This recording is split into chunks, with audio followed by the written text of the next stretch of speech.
The easy observation of the current NFL is there aren't enough good quarterbacks to go around. The more accurate observation could be there aren't enough bad quarterbacks to go around. There just aren't enough quarterbacks. Yeah. I got a text last night from someone in the league whose name would be instantly recognizable if I were to mention it, but I have not been authorized to do so due to the sensitivity of the topic. Here's what the text says. The lack of quality quarterbacks in the league is alarming. From the relentless rush to thrust them into the lineup when they aren't ready, when their teams aren't solid around them, it's terrible. And that's not from Tom Brady. Not from Tom Brady, but somebody else whose name would be instantly recognizable, who's currently employed by a team. So that's the problem. And I said several weeks ago, I think I said to Sims, not that he needs a specific reason to hit me, but because he just does whenever he wants to anyway, but I told him if I ever talk again about expanding the NFL, please punch me in the face, because you can't have 34, you can't have 36, you definitely can't have 38, and you absolutely can't have 40 teams when there aren't enough quarterbacks for 32. Yeah. If anything, it dawned on me last night. If anything, and I know it will never happen because the last thing they're going to do is reduce inventory, if anything, contraction may not be a bad idea. Remember when baseball was talking about contracting teams 15, 20 years ago? And I never knew why, other than baseball's boring as hell, so fewer teams would be better. But for football, there's a reason to do it. There aren't enough quarterbacks. There aren't enough quarterbacks to fill out 32 depth charts. We're seeing it.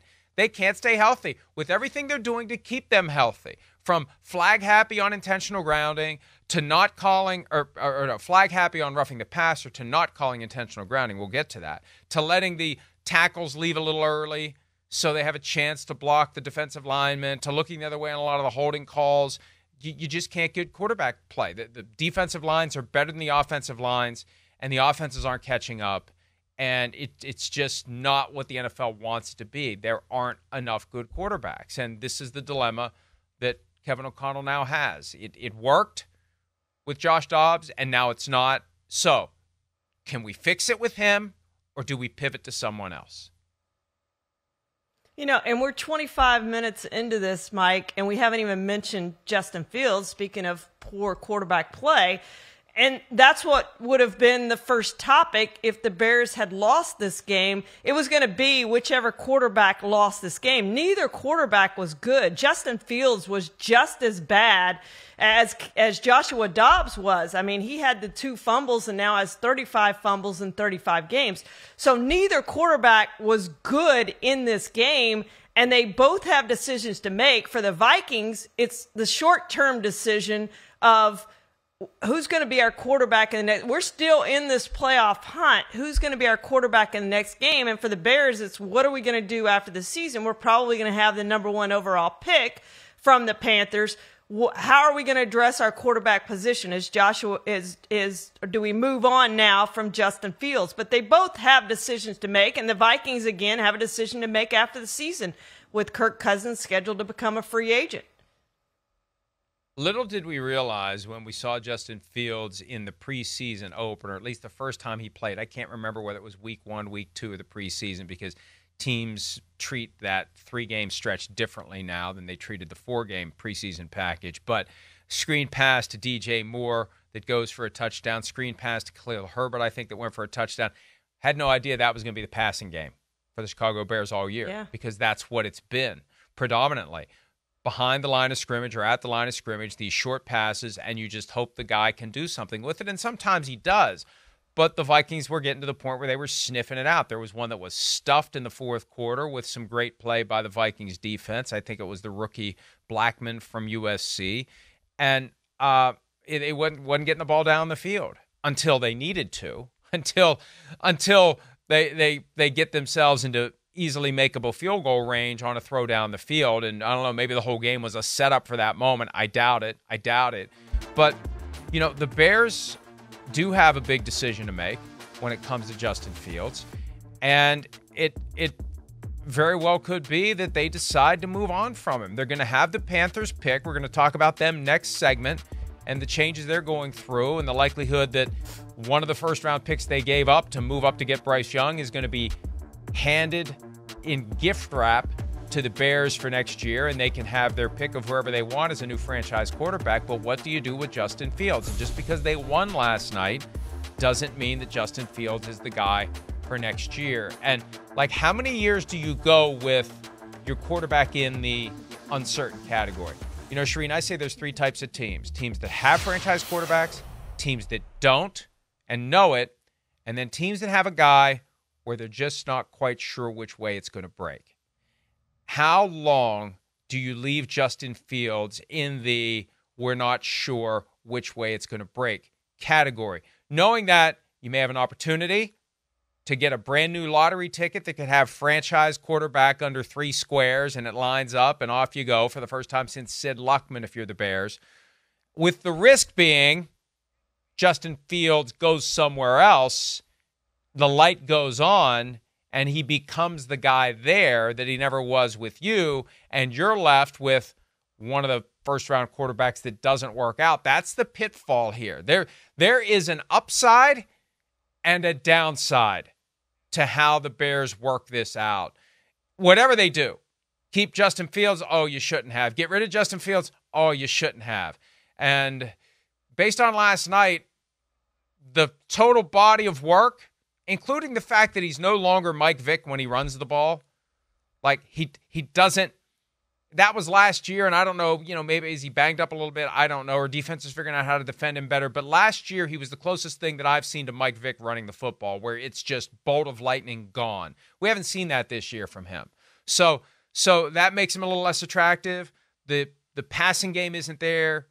And if you get the first overall pick in the draft, I don't know, it's going to be very tempting for the Bears to say, let's go. Let's get our first franchise quarterback literally since Sid Luckman. What I wanted the Bears to do last year, Mike, and I think I tweeted this, was for them to trade Justin Fields for whatever they could get for him, the highest bidder, and to use that number 1 pick on C.J. Stroud. And guess what? C.J. Stroud is much better than Justin Fields already. Now, they may have taken Bryce Young. I don't know how they had those quarterbacks stacked up. And there are some good prospects coming into this draft who are quarterbacks. So maybe they end up better if they were going to take Bryce Young last year. Maybe they end up better than they would have last year by taking Bryce Young. I don't know how that's going to work out. But I do think they get less. Maybe not a ton less, but I do think they get less trading Justin Fields now than they would have a year ago. But they did end up with that first pick, and now they've got 2 picks that are going to be pretty high that they can work on rebuilding this team. But they do have decisions to make. And I think, to me, it's pretty simple. You've seen enough of Justin Fields to go, hey, let's go get another quarterback and let's start over and try this again. And I know they've tried it multiple times now. They've drafted guys high multiple times now, and it's not worked out for them. But you got to keep trying, because I've seen enough of Justin Fields to go, he can be a good quarterback. He's not going to be a great quarterback. I've seen enough of C.J. Stroud this season to say he's going to be a great quarterback. He's already a top 10 quarterback. So that's what you want. You want a guy that you are certain of is your franchise quarterback. And at this point, they're still uncertain that he's going to be a franchise quarterback. I think you've seen enough to say he's not going to be a franchise quarterback, a top 10 guy who's going to lead us where we need to go. And the word on the street basically went like this as it related to the Bears before the draft. If Bryce Young was a couple of inches taller, they would have stayed where they were and taken him. And the response to that is, well, Bryce Young was a couple of inches taller. His name's C.J. Stroud. And for whatever reason, and this underscores the fact that it's still a crapshoot. It's still a crapshoot. Look at 2021, the year that Justin Fields was taken in the first round by the Bears. Trevor Lawrence, great. Zach Wilson, the exact opposite of great.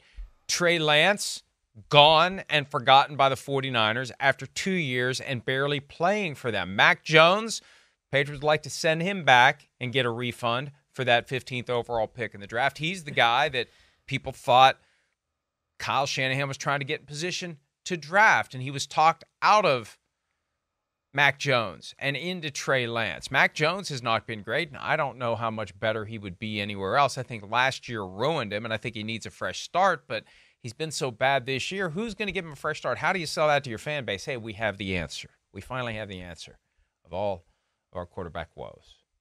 Are you ready? Are you ready? Mac Jones. No one's selling that this year. That's how bad he's been. So, and I think part of it goes back to the text I got last night. And I think the rookie wage scale is potentially biting teams in the ass when it comes to this willingness to move on. Move on, because there's no longer that huge financial consequence, the big guaranteed money, the salary cap hit because of the contracts that were growing and growing and growing at the top of the draft. They needed to rein them in, and the guys under which they operated was, well, we don't want the Ryan Leafs and Jamarcus Russells of the world to take millions out of the system if they never earn it, which only keeps the guys who do earn it from getting paid. But what it does is it makes the teams able to say, we're just done. We're done after 2 years. We're done after 3 years. I mean, it used to be 5. Now it's 2 if you're lucky. Hell, for a while it looked like Jordan Love, after sitting on the bench for 3 years, was only going to get 1 year in Green Bay. And you got all these guys floating around out there who washed out and nobody wants them. And, what I said about Mac Jones is true. You can't sell him to a fan base. Maybe you should sell him to a fan base. Maybe he can have a great second act somewhere. But, man, there just aren't enough quarterbacks. And that's a reason why the Bears need to be pretty damn sure before they let the bird in the hand go that they got a chance to at least get another bird in the bush. Forget about 2. Bird in the hand versus bird in the bush. Which bird do we want? Let's hear from Justin Fields after last night's game on overcoming a couple of fumbles in the fourth quarter. I want to try to discern from his demeanor whether he's thinking that he's got a future in Chicago. Here he is. First off, can't fumble. Need better ball security on that. And it's crazy because, Roshan, I think he fumbled a play or 2 before I fumbled on the first one. So I'm like telling him, ball security is the most important thing right now. Then 2 plays later, I fumble. And then the second one was like a backbreaker. But, the guys never wavered. Told the guys in the locker room, appreciate them for, sticking beside me and, believing in me. And, defense did a great job getting us the ball back for that last drive. And offense did a great job executing those plays. So felt great and really just felt good of, fighting through the adversity, ups and downs of the game. Guys never got too high or too low. And, we fought and, finished to the end. So it was good. Now, I guess before the game, ESPN talked to him about his situation, and he's pragmatic. I can only control what I can control. I can't control who they draft. I can't control what they do. But, hey, I mean, here we are. He's got his 3rd season will be completed. Is he getting a new contract? Is he getting traded? Would they pick up the 5th-year option? And I wonder, is that choice of purple headwear, is that a middle finger to the team? Is that a middle finger to the team that he just beat? Or is that a, hey, Vikings, come get me? Although I don't think they'd be as interested in him as they were in 2021. And there was some chatter that they were ready. Remember, the Bears traded up from 20 to 12 to get Justin Fields in 2021. They cut the line in front of the Vikings. People I trust, not to be confused with the various people I don't trust, but people I trust told me that the Vikings were getting ready to take Justin Fields in 2021, even at a time when they were still supposedly all in with Kirk Cousins. So I don't know, but Justin Fields may be looking for a new home. Mac Jones may be looking for a new home. Josh Dobbs may be looking for a new home. Charean, this offseason, and it went for years without the quarterback position for veterans being part of the total free agency frenzy. It feels like that carousel spins even harder each and every year. Yeah, it's just the quarterback play is just not very good right now, Mike, overall. And we've lost so many starters this year that, the games have just – I agree with what Tom Brady and some others have said, that there's just not a good product out on the field as good as it's been in the past. And I think that's because of all the quarterbacks that we've lost. And when you start to look at the teams that we really consider as contenders to win the game, to win the Super Bowl, there's only a handful. And you start to look at those the best quarterbacks as the only ones with the chance to do that. So, I don't know how you fix this if you're the NFL. I don't know if there is a way to fix this if you're the NFL, except to try to keep your starting quarterbacks, your stars of the game healthy. And I know they're trying to do a good job of that. But it seems like every week, and I think this was the first week of the last 5 weeks, that we haven't lost a good starting quarterback for the season.